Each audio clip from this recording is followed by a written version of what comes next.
Down days.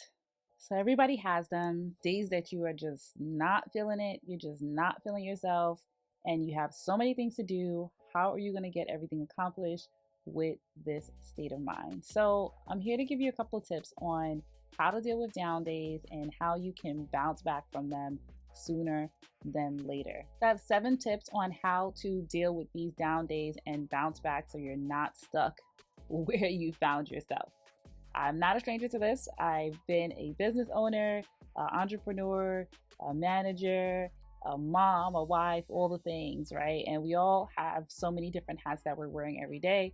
And so we can't afford to be having these down days and messing with our productivity and all the things that we need to get done. So here are some tips that will help you kind of get through it quicker. Tip number 1 is to be kind to yourself, right? Have compassion for you. Know that you're probably the one who's being the hardest on yourself than anybody else who could possibly even know you or know of you, right? You're your worst critic. So be kind to yourself. Know that everybody has these days, and there's kind of nothing we can do to completely avoid them and always be in a good mood, always be on our A game. It doesn't happen, right? More often than not, you will find that things will come to ruin your productivity, to get in the way of your routine, to get in the way of the things and the goals that you're trying to accomplish. So be kind, be gracious to you, just like you would a best friend or someone you love or your child. You would give them grace, you would be kind. Do that for you. Number 2 is to set a limit, right? You can only be down for one day, or you can only have a couple of hours of feeling the funk, and then that's it, right? So you don't want to invalidate your feelings. You don't want to invalidate what you're going through, because then that will cause you to criticize yourself, right? You don't want to do that, but you do want to say, okay, you can feel this feeling. You can have all the feels and you can be mopey for this finite period of time, no more than a day.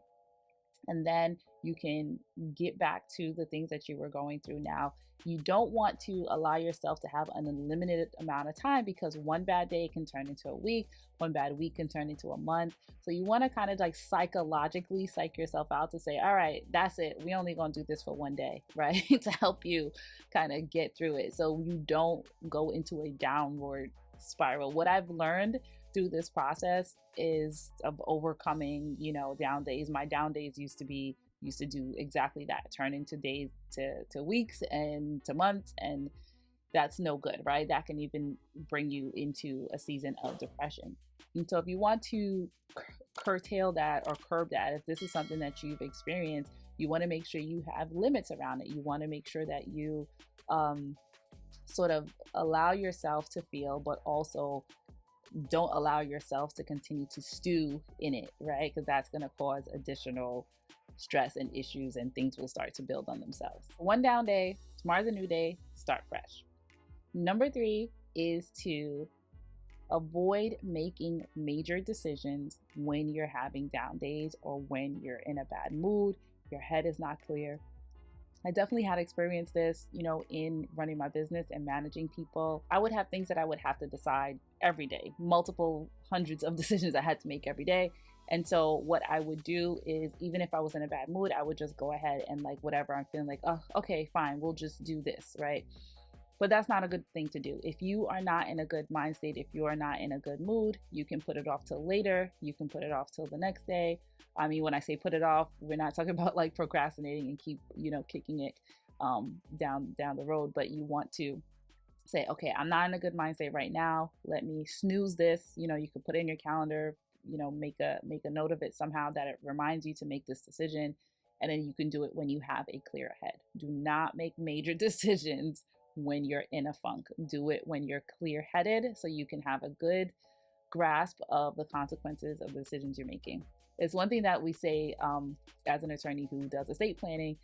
When I speak to clients, I always tell them that, when you don't know the consequences of your actions, you're not able to give anybody else authority to act for you, right? You have to do it when you're clear-headed and you're well. So that's goes for us in everyday life as well. Make decisions when you're clear-headed and you're well, so that you can be making the decisions that you actually understand the consequences of. Number 4 is to have a support system. Have a buddy, a friend, someone you can call if you need a professional like a therapist or what have you to call when you're having those down days. The reason why this is so important is because it gives you perspective.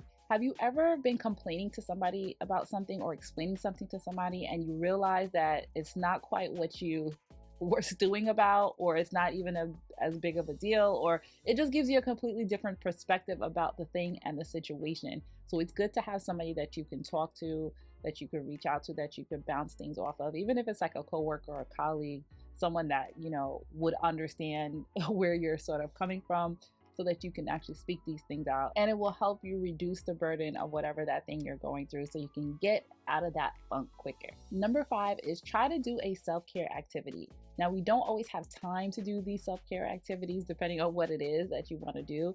If you do have time, whatever your favorite self-care activity is, definitely do that. But if you don't have time, maybe you can go for a quick 10-minute walk. Walking does a lot, not only for your body and your health, but it's really good for your mind. There's tons of studies that show this. You can Google it, right?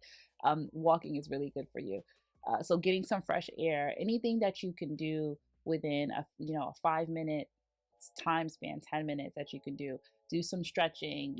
If you've been sitting at your desk all day, stand up, walk around, get a drink of water, have a snack, whatever it is, a healthy snack, hopefully that's gonna contribute to a healthy mindset is what I'm trying to get at.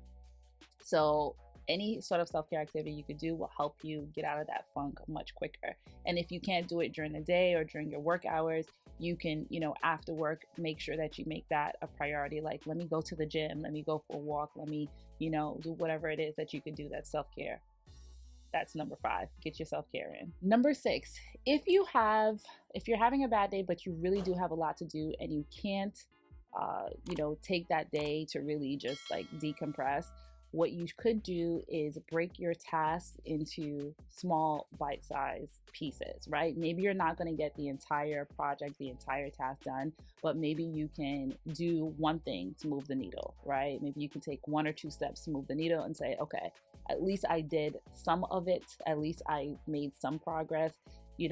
Like if you have to write a report or an agreement or something that you have to produce that's writing, maybe you could just do the research, right? Maybe you can spend some time doing research. Maybe you can outline.